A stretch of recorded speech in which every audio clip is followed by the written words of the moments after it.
नमस्कार दोस्तों, आज के वीडियो में हम बात करेंगे रायसीना डायलॉग 2026 फीट के बारे में। हाल ही में प्रधानमंत्री नरेंद्र मोदी ने नई दिल्ली में इसके 11वें संस्करण का उद्घाटन किया है। इस बार मुख्य अतिथि के रूप में फिनलैंड के राष्ट्रपति अलेक्जेंडर स्टब शामिल हुए। रायसीना डायलॉग क्या है? ये भारत का सबसे प्रमुख बहुपक्षीय सम्मेलन है जो भूराजनीति, जियोपॉलिटिक्स और भू-अर्थव्यवस्था जियो इकोनॉमिक्स पर केंद्रित है। इसमें दुनिया भर के नेता, नीति निर्माता और विद्वान अंतर्राष्ट्रीय रणनीतिक मुद्दों पर चर्चा करने के लिए जुटते हैं। इतिहास और शुरुआत। इसकी शुरुआत वर्ष 2016 में हुई थी और तब से ये हर साल नई दिल्ली में आयोजित किया जाता है। इसे ऑब्जर्वर रिसर्च फाउंडेशन (ORF) और भारत के विदेश मंत्रालय द्वारा मिलकर आयोजित किया जाता है। इसका नाम दिल्ली की रायसीना हिल्स से लिया गया है, जहां भारत सरकार का मुख्य प्रशासनिक केंद्र है। 2026 की थीम। इस साल की थीम है संस्कार प्रतिपादन, समायोजित प्रगति। इसका उद्देश्य वैश्विक व्यवस्था को और बेहतर बनाना और सभी देशों के हितों को ध्यान में रखते हुए सामूहिक प्रगति को बढ़ावा देना है। सहभागिता पार्टिसिपेंट्स। इस सम्मेलन में लगभग 110 देशों के करीब 2700 प्रतिभागियों ने हिस्सा लिया, जिनमें मंत्री, पूर्व राष्ट्राध्यक्ष और तकनीकी क्षेत्र के दिग्गज शामिल हैं। 6 मुख्य विषय 6 पिलर्स। रायसीना डायलॉग 2026 इन 6 स्तंभों पर आधारित है। विवादित सीमाएं, शक्ति और भूराजनीतिक प्रतिस्पर्धा, साझा संसाधनों का पुनर्निर्माण, वैश्विक शासन और सामूहिक कार्रवाई। सफेद व्हेल, एजेंडा 2030 और सतत विकास लक्ष्य (SDG). अंतिम समय, जलवायु परिवर्तन और वैश्विक स्थिरता की चुनौतियां। भविष्य की दुनिया, AI, प्रौद्योगिकी और डिजिटल परिवर्तन। टैरिफ के दौर में व्यापार, आर्थिक लचीलापन और व्यापार बाधाएं। निष्कर्ष कंक्लूजन। रायसीना डायलॉग आज के समय में दुनिया के सबसे प्रभावशाली मंचों में से एक बन चुका है, जो ये दर्शाता है कि भारत वैश्विक मुद्दों को सुलझाने में कितनी महत्वपूर्ण भूमिका निभा रहा है।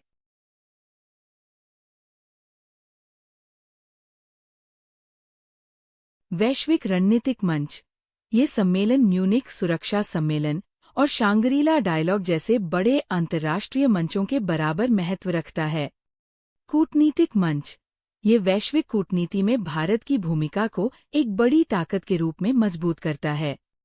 नीतिगत आदान प्रदान। ये सरकारों, थिंक टैंकों और उद्योग जगत के बीच वैश्विक चुनौतियों पर चर्चा और सहयोग को बढ़ावा देता है।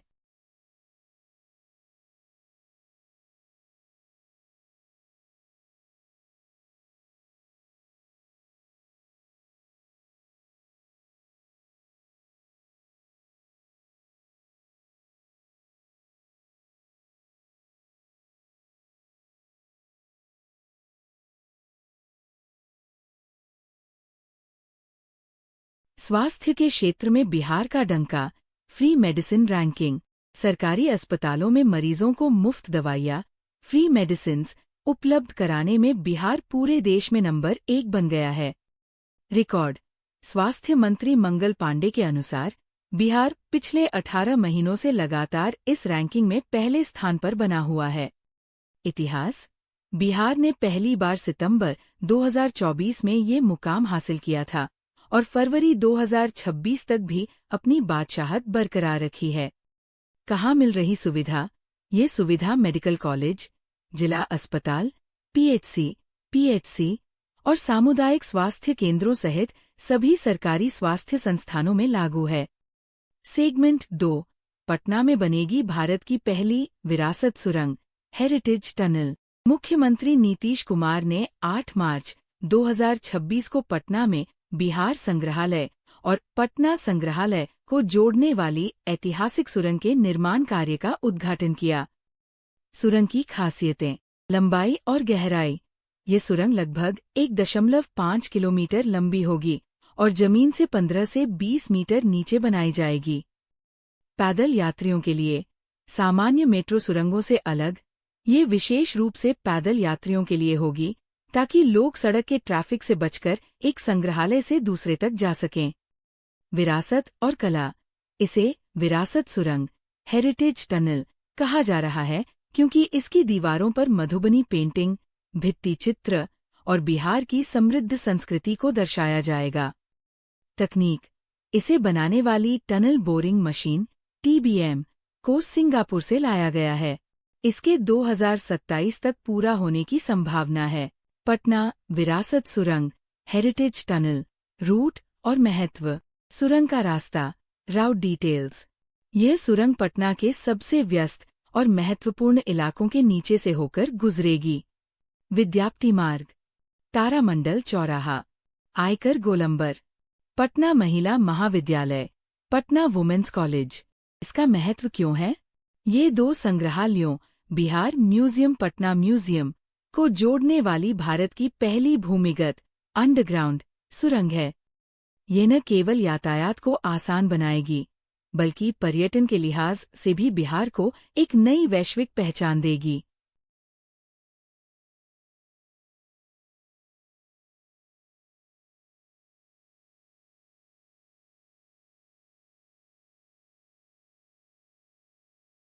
अर्थव्यवस्था, पश्चिम एशिया संघर्ष और भारत पर प्रभाव। पश्चिम एशिया, वेस्ट एशिया में चल रहा संघर्ष ईरान, इजरायल और अमेरिका के बीच न केवल तेल और गैस की कीमतों को प्रभावित कर रहा है, बल्कि भारत के उद्योगों के लिए कच्चे माल की सप्लाई को भी खतरे में डाल रहा है। मुख्य आंकड़े और तथ्य। भारत ने वर्ष 2025 में पश्चिम एशिया से 98.7 अरब डॉलर मूल्य की वस्तुओं का आयात किया। ये संघर्ष भारत की आपूर्ति श्रृंखला, सप्लाई चेन की कमजोरी को उजागर करता है। क्षेत्रवार प्रभाव, सेक्टर वाइज इम्पैक्ट। निर्माण और सीमेंट क्षेत्र। भारत अपने 68.5% चूना पत्थर और 62.1% जिप्सम का आयात इसी क्षेत्र से करता है, जो सीमेंट बनाने के लिए जरूरी है। उर्वरक क्षेत्र। कृषि। भारत के 65.8% सल्फर का आयात इसी क्षेत्र से होता है, जिसका उपयोग खाद, फर्टिलाइजर बनाने में किया जाता है। इस्पात उद्योग। स्टील। भारत अपने 59.1% डायरेक्ट रिड्यूस्ड आयरन DRI का आयात पश्चिम एशिया से करता है। इस्पात उद्योग।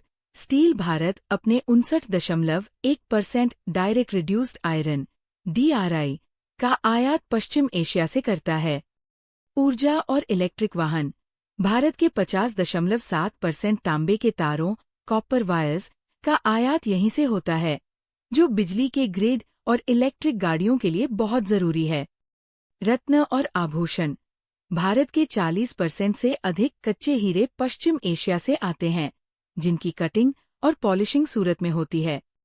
भारत के प्रमुख उद्योग और रणनीतिक चुनौतियां। भारत के 8 प्रमुख उद्योग, 8 कोर इंडस्ट्रीज। ये उद्योग भारतीय अर्थव्यवस्था की बुनियाद हैं और औद्योगिक उत्पादन सूचकांक IIP में लगभग 40% का योगदान देते हैं। कोयला, कच्चा तेल, प्राकृतिक गैस, परिशोधित पेट्रोलियम उत्पाद, रिफाइंड पेट्रोलियम प्रोडक्ट्स, उर्वरक, फर्टिलाइजर, इस्पात, स्टील, सीमेंट, विद्युत, इलेक्ट्रिसिटी। भारत के लिए रणनीतिक चिंताएं, स्ट्रैटेजिक कॉन्सर्न्स। आपूर्ति पक्षीय मुद्रास्फीति। चूना पत्थर और जिप्सम के आयात में कमी से सीमेंट महंगा हो सकता है, जिससे प्रधानमंत्री गति शक्ति योजना जैसे बड़े प्रोजेक्ट्स में देरी हो सकती है। हॉर्मुज जलमध्य स्ट्रेट ऑफ हॉर्मज ये दुनिया का सबसे महत्वपूर्ण व्यापार मार्ग है। यहाँ अगर कोई बाधा आती है तो भारत का 100 अरब डॉलर से अधिक का व्यापार जोखिम में पड़ सकता है। कृषि पर संकट। अगर पश्चिम एशिया में विवाद लंबा चला तो यूरिया और खाद की कमी हो सकती है, जिससे आने वाले खेती के मौसम पर बुरा असर पड़ेगा। आगे की राह, दी वे फॉरवर्ड समाधान। विशेषज्ञों ने इस संकट से निपटने के लिए कुछ सुझाव दिए हैं। आयात का विविधीकरण, डाइवर्सिफिकेशन। भारत को चूना पत्थर के लिए थाईलैंड और वियतनाम जैसे देशों पर और DRI के लिए लीबिया या मलेशिया पर निर्भरता बढ़ानी चाहिए। ऊर्जा सुरक्षा। भारत को रूस से रियायती तेल की खरीद जारी रखनी चाहिए और अमेरिका एवं ऑस्ट्रेलिया के साथ गैस समझौतों पर ध्यान देना चाहिए। घरेलू खनन। भारत को अपने देश के भीतर ही चूना पत्थर और जिप्सम के खनन माइनिंग को तेज करना होगा ताकि विदेशी निर्भरता कम हो सके। लचीली आपूर्ति श्रृंखला। किसी भी वैश्विक तनाव से बचने के लिए एक मजबूत और विविध सप्लाई चेन बनाना भारत के विनिर्माण मैन्युफैक्चरिंग क्षेत्र के लिए अनिवार्य है। पश्चिम एशिया क्षेत्र और भारत की जैव विविधता रिपोर्ट। पश्चिम एशिया क्षेत्र वेस्ट एशिया रीजन।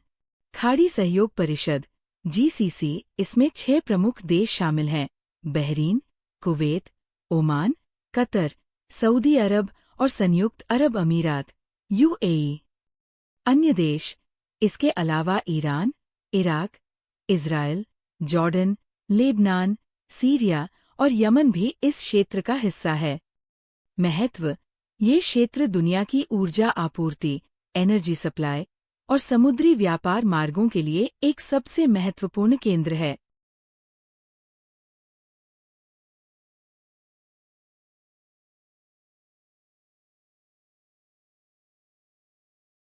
पर्यावरण एवं पारिस्थितिकी।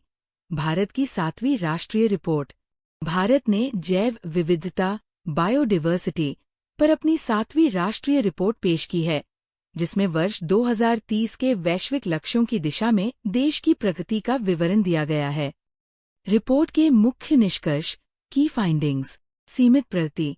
23 राष्ट्रीय लक्ष्यों में से केवल 2 लक्ष्य जैव विविधता, समावेशी भूमि और समुद्र उपयोग योजना तथा पारिस्थितिकी तंत्र पुनर्स्थापन ही सही दिशा में आगे बढ़ रहे हैं।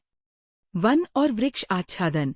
Forest cover. भारत का कुल वन क्षेत्र 8,27,57 वर्ग किलोमीटर तक पहुंच गया है, जो भारत के कुल भौगोलिक क्षेत्र का 25.17% है। 2021 से 2023 के बीच इसमें 1,445.81 वर्ग किलोमीटर की वृद्धि हुई है। पारिस्थितिकी तंत्र पुनर्स्थापन। भारत ने 2030 तक 26 मिलियन हेक्टेयर खराब हो चुकी भूमि को ठीक करने का लक्ष्य रखा है, जिसमें से 24.1 मिलियन हेक्टेयर पर काम पहले ही पूरा या शुरू हो चुका है। वन्य जीव संरक्षण में सफलता। रिपोर्ट में कुछ प्रमुख प्रजातियों की बढ़ती संख्या को रेखांकित किया गया है। बंगाल टाइगर संख्या 3,167। एशियाई सिंह संख्या में वृद्धि। भारतीय गैंडा संख्या स्थिर या बढ़ती हुई।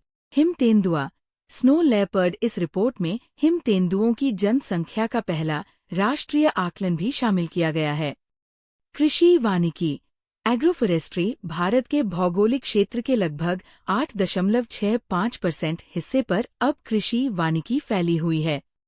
भारत में टाइगर और लायन की संख्या बढ़ रही है और हमारे देश का 25% हिस्सा वनों से ढका हुआ है।